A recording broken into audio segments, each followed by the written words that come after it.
വിഴിഞ്ഞം തുറമുഖം നമുക്കൊക്കെ വലിയ അഭിമാനമുള്ള ഒരു സംഗതിയാണല്ലോ. ഇത് നമ്മുടെ മുൻ മുഖ്യമന്ത്രി ഉമ്മൻചാണ്ടിയുടെ ദീർഘവീക്ഷണത്തിന്റെ ഫലമായി തുടങ്ങിയതാണെന്ന കാര്യത്തിൽ ആർക്കും രണ്ടഭിപ്രായമുണ്ടാകില്ല. പിന്നെ ഇതിന്റെ ഉദ്ഘാടനം നടന്നത് പിണറായി വിജയന്റെ കാലത്താണെങ്കിലും തുടക്കമിട്ടത് ഉമ്മൻചാണ്ടിയാണെന്നത് എല്ലാവർക്കും അറിയുന്ന കാര്യം തന്നെയാണ്. പക്ഷേ പിണറായി വിജയന്റെ കാലത്ത് വിഴിഞ്ഞം തന്റെ കുടുംബസ്വത്ത് പോലെയാണ് കൊണ്ടുനടന്നത്. ഔദ്യോഗിക ചർച്ചകൾക്ക് ഭാര്യയെയും മകളെയും കൊച്ചുമകനെയുമൊക്കെ കൂട്ടിയെത്തിയത് വലിയ തോതിൽ വിമർശനങ്ങൾക്ക് വഴിവെച്ചിട്ടുണ്ടല്ലോ. അന്ന് പിണറായിക്ക് കൂട്ടുപിടിച്ച് എല്ലാത്തിനും ഒപ്പം നിന്നത് അന്നത്തെ തുറമുഖ MD ദിവ്യ എസ് അയ്യരായിരുന്നു. ആ ദൃശ്യങ്ങളൊക്കെ അന്ന് വലിയ രീതിയിൽ പുറത്തു വന്നതുമാണ്. എന്നാൽ കാലം മാറി. ഇപ്പോൾ പിണറായി വിജയനെ ജനം വീട്ടിലിരുത്തി. പകരം മുഖ്യമന്ത്രിയായത് VD സതീശനാണ്. പുതിയ സർക്കാർ അധികാരത്തിൽ വന്ന കുറച്ചായപ്പോൾ വിഴിഞ്ഞം ഗേറ്റ്വേ തുറന്നു നൽകാൻ എത്തിയത് VD സതീശനാണ്. തുറമുഖ അധികൃതരുമായി ചർച്ചകളൊക്കെ നടത്തി അദ്ദേഹം കൃത്യമായി പദ്ധതി സമർപ്പിക്കുകയും ചെയ്തു. അവിടെ നോക്കിയാൽ കാണാം, ചുറ്റും ഉദ്യോഗസ്ഥരുടെ നീണ്ട നിര മാത്രമേയുള്ളൂ. കുടുംബക്കാർ ആരും കൂടെയില്ല. മീറ്റിംഗ് ഒക്കെ വളരെ ഔദ്യോഗികമായിട്ടാണ് നടന്നത്. ഇതാണ് ശരിയായ മാതൃക. അല്ലാതെ സ്വന്തം വീട്ടുകാരെയും കൂട്ടിവന്ന് ഇത്തരം പദ്ധതികളിൽ ഇടപെടുന്നതല്ലല്ലോ ഔചിത്യം. പദ്ധതി ഉദ്ഘാടനം ചെയ്തപ്പോൾ വേദിയിൽ പിണറായി വിജയനോ പരിവാരങ്ങളോ ഇന്നില്ല. എന്തിനേറെ പറയുന്നു, ദിവ്യ എസ് അയ്യർ പോലും വേദിയിൽ ഉണ്ടായിരുന്നില്ല. മുൻ MD എന്ന നിലയ്ക്ക് അവർ ചടങ്ങിനെത്തിയെങ്കിലും വേദിയിൽ ഇരിപ്പിടം കിട്ടിയില്ല. ഇതാണ് കാവ്യനീതി എന്ന് പറയുന്നത്. പിന്നെ ഈ ദിവ്യ എസ് അയ്യരെ വിഴിഞ്ഞം MD സ്ഥാനത്ത് നിന്ന് മാറ്റിയതിനെതിരെ CPM വലിയ രീതിയിൽ രംഗത്ത് വന്നിരുന്നു. അവർ അദാനി കമ്പനിക്ക് നോട്ടീസ് നൽകിയിരുന്നുവെന്നും സതീശൻ അധികാരത്തിൽ വന്ന ഉടനെയാണ് മാറ്റിയതെന്നുമൊക്കെയുള്ള ആക്ഷേപങ്ങൾ ഉയർന്നു. ഇതിനൊക്കെ മുഖ്യമന്ത്രി വളരെ കടുത്ത മറുപടിയാണ് നൽകിയത്. വിഴിഞ്ഞം ചുമതലകളിൽ നിന്ന് ദിവ്യയെ മാത്രമല്ല മാറ്റിയതെന്നും മറ്റുള്ളവരെയും മാറ്റിയിട്ടുണ്ടെന്നും മുഖ്യമന്ത്രി വ്യക്തമാക്കി.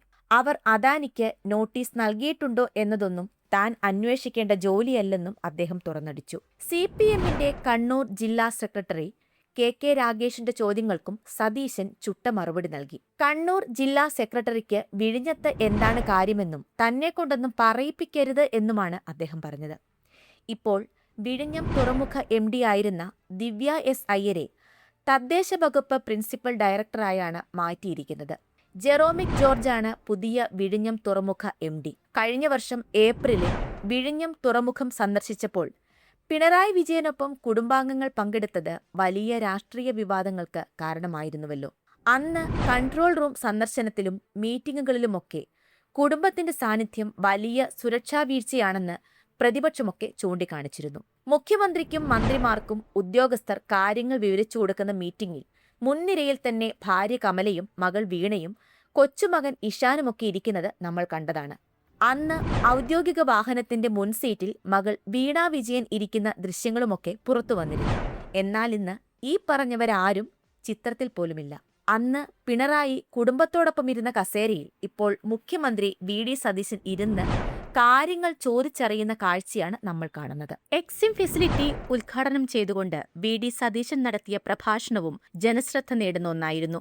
കേരളം ഇനിയൊരു ദുബായ് മാതൃകയിൽ വികസിക്കും എന്നതിന്റെ വ്യക്തമായ കാഴ്ചപ്പാട് അദ്ദേഹത്തിന്റെ പ്രസംഗത്തിൽ തെളിഞ്ഞു നിന്നിരുന്നു. ഓരോ മലയാളികൾക്കും പ്രതീക്ഷ നൽകുന്ന അദ്ദേഹത്തിന്റെ പ്രസംഗം കേൾക്കാം.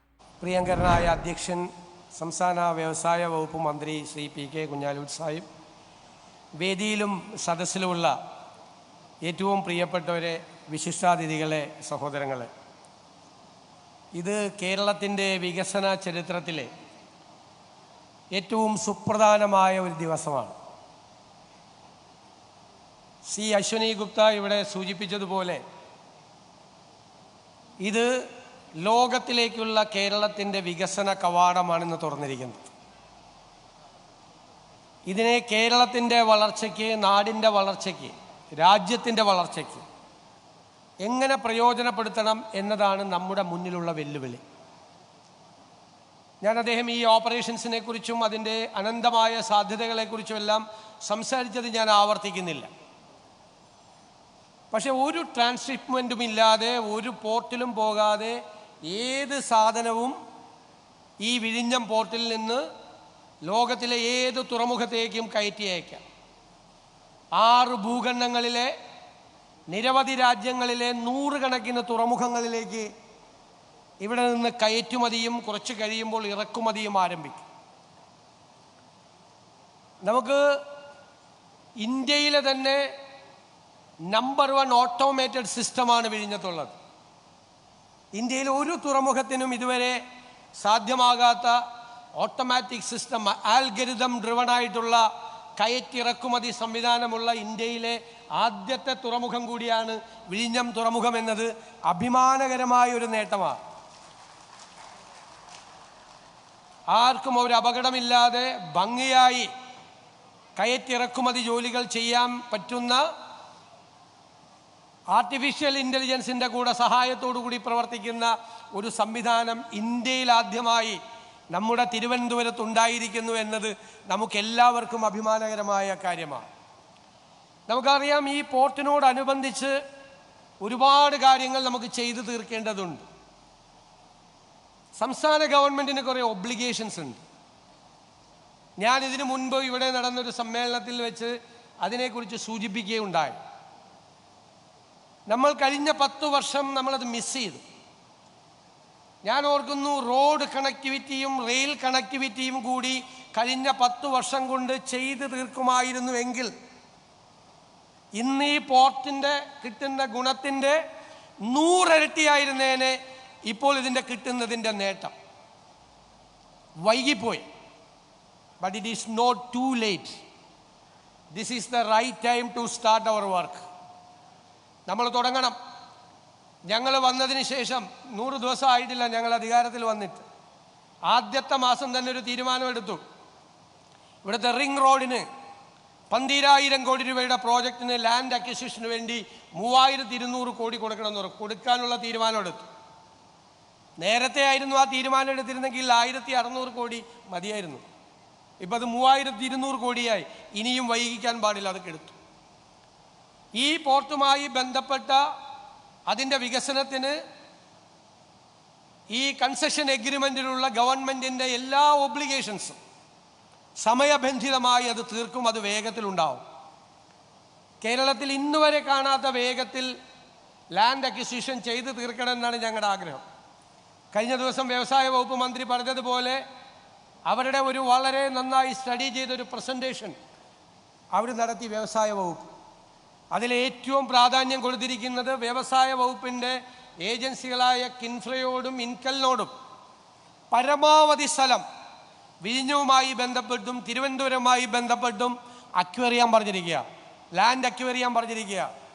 നമുക്ക് ലോജിസ്റ്റിക്സ് പാർക്കുകൾ ഉണ്ടാകണം, വെയർ ഹൗസിംഗ് സ്റ്റേഷനുകൾ ഉണ്ടാകണം, കണ്ടെയ്നർ ഫ്രൈറ്റ് സ്റ്റേഷൻസ് ഉണ്ടാകണം, നമുക്ക് ഈ ഫ്രീ ഇൻഡസ്ട്രി സോൺ ഉണ്ടാകണം, നമുക്ക് നമ്മുടെ പ്രോസസ്സിങ് വേണം, നമ്മുടെ ഫിഷ് പ്രോസസ്സിങ് സോണുകൾ ഉണ്ടാകണം, ഒരുപാട് കാര്യങ്ങൾ ഉണ്ടാകണം. കേരളത്തിലെ നമ്മുടെ പ്രോഡക്റ്റുകൾ കൂടി നമുക്ക് കയറ്റുമതി ചെയ്യാൻ പറ്റണം. നമ്മുടെ ട്രഡീഷണൽ ഇൻഡസ്ട്രി, കശുവണ്ടി, കയർ, കൈത്തറി തുടങ്ങിയ മെറ്റീരിയൽസ്, നമ്മുടെ സുഗന്ധദ്രവ്യങ്ങൾ, നമ്മുടെ ഒളിയോർസൻസ്, ഇതെല്ലാം കേരളത്തിൽ നിന്ന് നമുക്ക് തിരുവനന്തപുരത്ത് നിന്നൊരു തടസ്സവും കൂടാതെ നമുക്ക് എല്ലാ ലോക രാജ്യങ്ങളിലും എത്തിക്കാൻ കഴിയണം. ഇന്ന് ഞങ്ങളെ അത്ഭുതപ്പെടുത്തിയത്, ഇന്ന് കയറ്റുമതി ചെയ്യുന്ന സാധനത്തിൽ 2 സ്ഥാപനങ്ങളുടെ നിലമേൽ എന്ന് പറയുന്ന സ്ഥാപനത്തിൻ്റെയും ആസ്പിൻ വാളിൻ്റെയും ഫുഡ് പ്രോഡക്ട്സ് പോയാൽ എന്തൊക്കെയുണ്ടെന്നറിയാം. ഇന്ന് പോകുന്നതിൽ ഇഡലിയും സാമ്പാറും ഉണ്ട്. ഇവിടുന്ന് എക്സ്പോർട്ട് ചെയ്യുന്നതിൽ ഇലയടയുണ്ട്, പഴംപൊരിയുണ്ട്. ഇതടക്കമുള്ള കേരളത്തിലെ ട്രഡീഷണൽ ആയിട്ടുള്ള സാധനങ്ങളെല്ലാം ഇന്ന് കയറ്റുമതി ചെയ്യുന്ന കൂട്ടത്തിലാണ്. അപ്പം ഞങ്ങൾ ഗവൺമെൻറ് ബജറ്റിൽ പ്രഖ്യാപിച്ചിട്ടുണ്ട്, കേരളത്തിൽ ഉണ്ടാക്കുന്ന പ്രോഡക്റ്റുകൾ, വാല്യൂ ആഡഡ് പ്രോഡക്റ്റുകൾ, അതിനെല്ലാം ഞങ്ങൾ കേരള ബ്രാൻഡ് കൊടുക്കുകയാണ് പരിശോധിച്ച്. ആ കേരള ബ്രാൻഡിലുള്ള ഉൽപ്പന്നങ്ങൾ കൂടി ഇവിടെ നിന്ന് കയറ്റുമതി ചെയ്യപ്പെടാൻ കഴിയുമെന്നുള്ളത് നമ്മുടെ വലിയ സ്വപ്നമാണ്. ആ സ്വപ്നം യാഥാർത്ഥ്യമാക്കാനാണ് ഇന്നുള്ള ഈ സംഭവം തുടങ്ങിയിരിക്കുന്നത്. ഇതിൻ്റെ അനുബന്ധമായ കാര്യങ്ങൾ സമയബന്ധിതമായി തീർക്കാനുള്ള ഉത്തരവാദിത്വം ഗവൺമെൻറ്റിന് വേണ്ടി ഞങ്ങൾ ഏറ്റെടുക്കുന്നു. തീർച്ചയായും അത് നടപ്പിലാക്കും. ഞങ്ങളുടെ ഏറ്റവും വലിയ സ്വപ്നം 2 അന്താരാഷ്ട്ര തുറമുഖങ്ങളും ഒരു കണ്ടെയ്നർ സ്റ്റേഷനും 18 മിനി തുറമുഖങ്ങളെയും സംയോജിപ്പിച്ചുകൊണ്ട് ഈ കേരളത്തെ തന്നെ ഒരു തുറമുഖ നഗരമാക്കി മാറ്റണം, പോർട്ട് സിറ്റിയാക്കി മാറ്റണം എന്നതാണ്. അതിനാണ് മിഷൻ സമുദ്ര ഇന്ന് നമ്മൾ ആരംഭിക്കുന്നത്. മിഷൻ സമുദ്രയുടെ പ്രഖ്യാപനം കൂടിയായി, അതിനുള്ള വേദിയായി കൂടി സ്റ്റേജ് മാറുകയാണ്. കേരളം ഇതുവരെ അന്വേഷിച്ചു പോകാത്ത, നമ്മൾ എക്സ്പ്ലോർ ചെയ്യാത്ത നമ്മുടെ ഒരു പോസിബിലിറ്റി. നമുക്കറിയാം, നമുക്ക് ഒരുപാട് പ്രശ്നങ്ങളുണ്ട്. നമ്മുടെ ജനസാന്ദ്രത വളരെ വലുതാണ്. നമ്മുടെ ഭൂരിഭാഗം ഭൂമിയും റെഗുലേറ്റഡ് ആണ്. Forest act, paddy act, CRZ. അപ്പം നമ്മുടെ അഡ്വാൻറ്റേജസ് ആണ് നമ്മൾ അന്വേഷിച്ചു പോകേണ്ടത്. നമ്മുടെ അഡ്വാൻറ്റേജസ് എന്താ? ഏറ്റവും പ്രധാനം 600 കിലോമീറ്ററുള്ള ഈ കടലാണ്. ഈ കടലും ഈ 18 മിനി തുറമുഖങ്ങളും ഈ 2 സുപ്രധാനമായ തുറമുഖങ്ങളും കണ്ടെയ്നർ സ്റ്റേഷനുമാണ്. ഈ തുറമുഖങ്ങളെ മുഴുവൻ നമുക്ക് വളർത്തിയെടുക്കണം.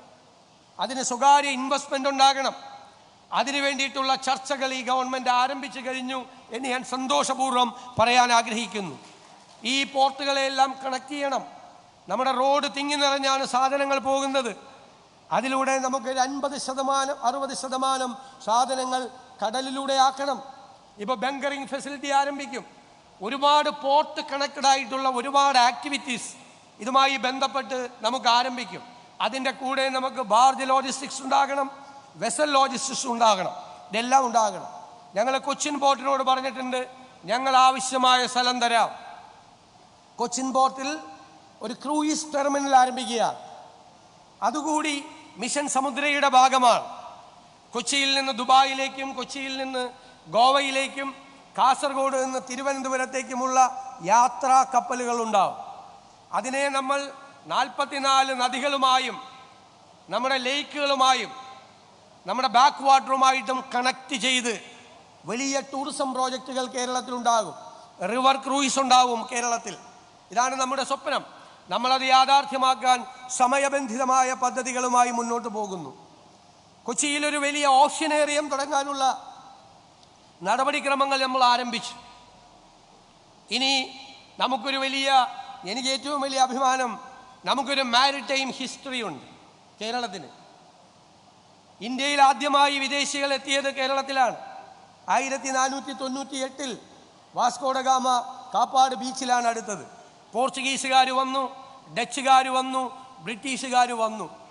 നമ്മുടെ ഈ മാരിടൈം ഏരിയയിൽ നടന്ന ഒരുപാട് ആക്ടിവിറ്റികളുണ്ട്.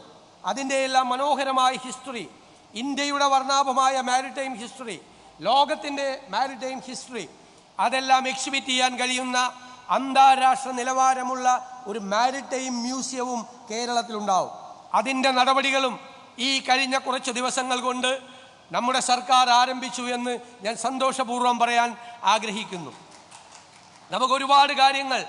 ഇനിയും ഒരുപാട് കാര്യങ്ങൾ നമുക്ക് ചെയ്തു തീർക്കേണ്ടതുണ്ട്. ഞങ്ങളുടെ ഏറ്റവും വലിയ ആഗ്രഹം, ഈ പോർട്ട് സിറ്റി എന്നുള്ള കൺസെപ്റ്റ്, മിഷൻ സമുദ്ര എന്നുള്ള കൺസെപ്റ്റ് അക്കാഡമിയുമായി നമ്മൾ കണക്ട് ചെയ്യണം. നമ്മൾ പറഞ്ഞിട്ടുണ്ട് യൂണിവേഴ്സിറ്റികളോട്. ഇപ്പോൾ വിഴിഞ്ഞം പോർട്ട് തന്നെ അക്കാഡമിക് പ്രോഗ്രാമുകളും ട്രെയിനിങ് സെൻറ്ററുകളും ആരംഭിക്കുക. നമുക്ക് മാരിടൈം ഹിസ്റ്ററി, മാരിടൈം ലോ, അതുപോലെ ലോജിസ്റ്റിക്സ് തുടങ്ങിയ ഇതുമായി ബന്ധപ്പെട്ട ഒരുപാട് സബ്ജക്റ്റുകളുണ്ട്. ആ സബ്ജക്റ്റുകളിൽ അക്കാഡമിക് പ്രോഗ്രാമുകൾ നമുക്ക് തുടങ്ങി വെക്കണം. അവിടെ പഠിക്കുന്ന കുട്ടികൾക്ക് പഠിച്ച് പുറത്തിറങ്ങുമ്പോൾ കേരളത്തിൽ തന്നെ നമ്മുടെ തുറമുഖങ്ങളിൽ ജോലി കിട്ടുന്നതിനുള്ള സാധ്യതകൾ കൂടി നമ്മൾ ഉറപ്പുവരുത്തണം. ഏത് പദ്ധതി തുടങ്ങിയാലും അത് വേണം. ഇപ്പം ഇവിടെ ആരംഭിച്ച വലിയൊരു സോഫ്റ്റ്വെയർ, ആൽഗരിതം ഡ്രിവൺ ആയിട്ടുള്ള ഇവരുടെ ഈ ഓട്ടോമേറ്റഡ് സംവിധാനം, ആ സംവിധാനത്തിനും നല്ല ട്രെയിനിങ് കൊടുക്കണം. ഞങ്ങൾ കൊച്ചിൻ പോർട്ടിൽ ഞാനും ശ്രീ കുഞ്ഞാലൂർ സാഹിബും ചെന്നപ്പോൾ ഞങ്ങൾ സിയാലിനോട് പറഞ്ഞു, CIAL is a competent agency to start an airport. CIAL ഒരു കൺസൾട്ടൻസി സർവീസ് തുടങ്ങണം. ഇന്ത്യയിലോ മൂന്നാം ലോക രാജ്യങ്ങളിലോ ലോകത്തിൽ എവിടെയുമോ ഒരു പോർട്ട് തുടങ്ങാനുള്ള എല്ലാ കോമ്പിറ്റൻസിയും സിയാലിനുണ്ട്. എഫിഷ്യൻ്റ് ആയിട്ടുള്ള ഒരു ടാലൻറ്റ് പൂൾ അവിടെയുണ്ട്. കൺസൾട്ടൻസി തുടങ്ങണം. വിഴിഞ്ഞം തുറമുഖത്തിലും ഞങ്ങളുടെ ആഗ്രഹം വിഴിഞ്ഞം തുറമുഖവുമായി ബന്ധപ്പെട്ട് ഒരു കൺസൾട്ടൻസി തുടങ്ങണം എന്നുള്ളതാണ്. ലോകത്തിൽ ഏത് രാജ്യത്തും ഒരു പോർട്ട് ആരംഭിക്കണമെങ്കിൽ നമുക്ക് ഇവിടെ നിന്ന് നമ്മുടെ കൺസൾട്ടൻസിയെ നമുക്ക് അയക്കാൻ കഴിയും. ലോകത്തെ ഏത് രാജ്യത്ത് പോയിട്ടും എക്സ്പീരിയൻസ്ഡ് ആയിട്ടുള്ള ഒരു ടീമിനെ ക്രിയേറ്റ് ചെയ്ത് അവർ പോയി ലോകത്തൊരു പുതിയ പോർട്ട് തുടങ്ങണമെങ്കിൽ ഇവിടെ നിന്ന് തുടങ്ങാൻ പറ്റും. അപ്പോൾ ഒരുപാട് സാധ്യതകളാണ് നമ്മുടെ മുമ്പിലുള്ളത്. ആ സാധ്യതകളെ മുഴുവൻ നമ്മുടെ സംസ്ഥാനത്തിന് വേണ്ടി, നമ്മുടെ രാജ്യത്തിന് വേണ്ടി പ്രയോജനപ്പെടുത്തുക എന്നുള്ള വലിയ ഒരു സ്വപ്നത്തിൻ്റെ ആരംഭമാണ് ഇന്നിവിടെ കുറിച്ചിരിക്കുന്നത് എന്ന് പ്രത്യേകമായി പറഞ്ഞുകൊണ്ട് ഞാനിവിടെ ഈ എക്സിം ആക്ടിവിറ്റീസ് ഫ്ലാഗ് ഓഫ് ചെയ്തതായും മിഷൻ സമുദ്ര തുടങ്ങിയതായും നിങ്ങളോടെല്ലാം സന്തോഷപൂർവ്വം അറിയിച്ചുകൊണ്ട് ഞാൻ എൻ്റെ വാക്കുകൾ ചുരുക്കുന്നു.